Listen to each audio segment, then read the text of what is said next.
Good morning students.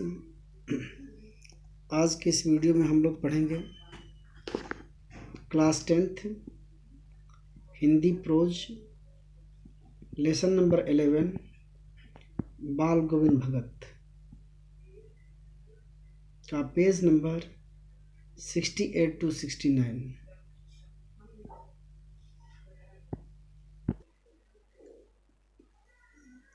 यह student इस page के कठिन शब्द मझोले, कबीरपंथी, मस्तक, कलेवा, आषाढ़, प्रसाद।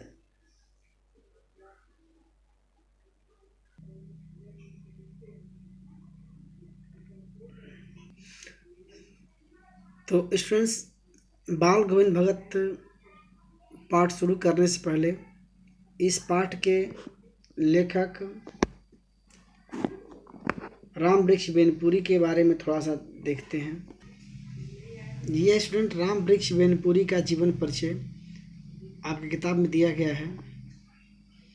राम वृक्ष बेनपुरी का जन्म बिहार के मुजफ्फर जिले में के बेनीपुर गांव में 1899 में हुआ था। बचपन में ही इनके माता पिता का देहांत हो जाने के कारण इनका बचपन का जीवन अत्यंत ही दुख भरा था, कष्टमय बीता। 1920 में आज़ादी के आंदोलन में भाग लेने के कारण वे कई बार जेल भी गए और इस प्रकार इनकी मृत्यु 1968 में हुआ। इनकी प्रमुख रचनाएं हैं तरुण भारत, किसान मित्र, बालक, युवक, योगी, जनता, जनवाणी और नई धारा। इनकी समस्त रचनाएं बेनीपुरी रचनावली जो 8 भागों में प्रकाशित है उसमें प्रकाशित है। और इनकी जो प्रमुख रचना है पतितों के देश में उपन्यास है, चिता के फूल कहानी है, अम्बपाली नाटक, माटी की मूर्तें रेखाचित्र, पैरों में बांधकर यात्रा वृत्तांत, जंजीर और दीवारें संस्मरण है। विशेष शैली के कहानी लेखक होने के कारण उन्हें कलम का जादूगर कहा जाता है। आइए स्टूडेंट इस पीले बॉक्स को देखते हैं। आप लोग अपनी किताब में देखेंगे, पढ़ेंगे। बाल गोविंद भगत रेखाचित्र के माध्यम से लेखक ने एक ऐसे विलक्षण चित्र का उद्घाटन किया है जो मनुष्यता, लोक संस्कृति और सामूहिक चेतना के प्रतीक हैं। वेशभूषा या बाह्य अनुष्ठानों से कोई सन्यासी नहीं होता। सन्यासी का आधार जीवन के मानवीय सरोकार होते हैं। बाल गोविंद भगत इसी आधार पर लेखक को सन्यासी लगते हैं। यह पाठ सामाजिक रूढ़ियों पर भी प्रहार करता है। इस रेखा चित्र की विशेषता यह है कि बाल गोविंद भगत के माध्यम से ग्रामीण जीवन की सजीव झांकी देखने को मिलती है। तो स्टूडेंट, आपने देखा इस पैरे में कि एक ऐसे व्यक्ति के चरित्र को लेखक ने इस पाठ में प्रस्तुत किया है जो कर्म से सन्यासी है, कर्म से साधु है। सन्यासी होने के लिए जरूरी नहीं है कि घर द्वार का त्याग किया जाए। सन्यासी होने के लिए जरूरी है उसके मानवीय सरोकार, अर्थात उसके अंदर मानवता हो। इस पाठ के माध्यम से लेखक ने सामाजिक रूढ़िवादियों पर प्रहार किया है और साथ में ग्रामीण संस्कृति की एक सुंदर झांकी भी इस पाठ में लेखक ने प्रस्तुत किया है।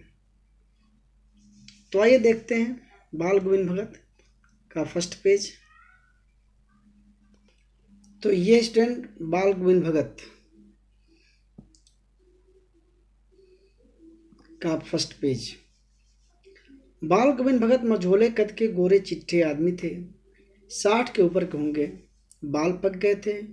लंबी दाढ़ी या जटा जूट तो नहीं रखते, किंतु हमेशा उनका चेहरा सफ़ेद बालों से ही जगमगाया किया रहता।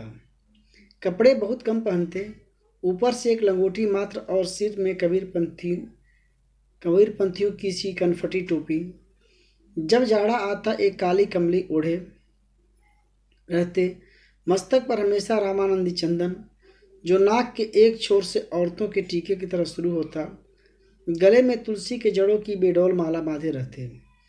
ऊपर के तस्वीर से यह नहीं माना जाए कि बाल गोविंद भगत साधु थे, बिल्कुल नहीं। गृहस्थ उनकी गृहिणी थी। गृहिणी की तो मुझे याद नहीं। उनके बेटे और पतोहू को तो मैंने देखा था। थोड़ी खेती बाड़ी भी थी, एक अच्छा साफ सुथरा मकान भी था, किंतु खेती बाड़ी करते, परिवार रखते। बाल गोविंद भगत साधु थे। साधु की सब परिभाषाओं में खरे उतरने वाले। कबीर को साहब मानते थे। उन्हीं के गीत गाते, उन्हीं के आदेशों पर चलते। कभी झूठ नहीं बोलते, खरा व्यवहार रखते। किसी से भी दो टुक बात करने में संकोच नहीं करते, न किसी से खामखा झगड़ा मोल लेते। किसी की चीज़ नहीं छूते, न बिना पूछे व्यवहार में लाते। इस नियम को कभी कभी इतनी बारीकी तक ले जाते कि लोगों को कौतूहल होता। कभी वह दूसरे के खेत में शौच के लिए नहीं बैठते। वह गृहस्थ थे, लेकिन उनकी सब चीज़ साहब की थी। जो कुछ खेत में पैदा होता, सिर पर लाद कर पहले उसे साहब के दरबार में ले जाते, जो उनके घर से 4 कोस दूर पर था। एक कबीरपंथी मठ में से मतलब वह दरबार में भेंट के रूप में रख लिया जाकर प्रसाद के रूप में जो उन्हें मिलता उसे घर लाते और उसी से गुजारा चलाते। इन सब के ऊपर मैं तो मुग्ध था उनके मधुर गायन पर, जो सर्वदा ही सुनने को मिलते। कबीर के वो सीधे साधे पद जो उनके कंठ से निकलकर सजीव हो उठते। तो स्टूडेंट्स, इस चित्र में आप देख सकते हैं एक व्यक्ति हाथ में डफली लिए हुए बीच में खड़ा है। बाल गोविंद भगत हैं। पहले पैरे स्टेंजा में, फर्स्ट पैरा में यह बताया गया है कि बाल गोविंद भगत की वेशभूषा कैसी थी। तो बाल गोविंद भगत एक मझोले कद के मध्यम ऊंचाई के व्यक्ति थे। सर पर जटा तो रखते नहीं थे, फिर भी उनका चेहरा सफ़ेद बालों से जगमगाया रहता। कपड़े बहुत कम पहनते थे, एकमात्र लंगोटी पहनते थे। जाड़े के दिन में कमली रखते थे। सिर पर रामानंदी चंदन, जो नाक के एक छोर से शुरू होता था, मस्तक तक लगाते थे और गले में तुलसी की बेडौल माला पहने रहते थे। इस वेशभूषा के आधार पर यह नहीं कहा जाना चाहिए कि बाल गोविंद भगत साधु थे। नहीं, साधु नहीं थे, गृहस्थ थे।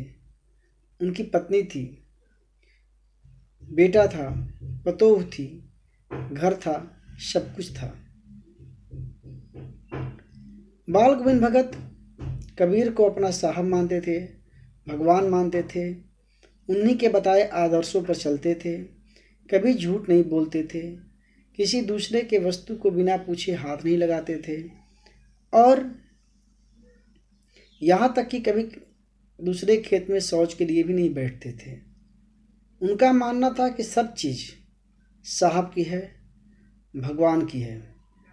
उनके खेत में जो भी पैदावार होता उसे वो गांव से 4 कोस दूर सर पर लाद कर कबीर मठ में दान दे देते थे और वहाँ से जो भी उनको मिलता प्रसाद के रूप में, उससे अपने परिवार का पालन पोषण करते थे। तो फर्स्ट 2 स्टेंजा हम लोगों ने आज पढ़ा। तो पहले स्टेंजे में बाल गोविंद भगत के व्यक्तित्व के बारे में पढ़ा और दूसरा स्टेंजा में हम लोगों ने बाल गोविंद भगत का कबीर के प्रति श्रद्धा के बारे में पढ़ा।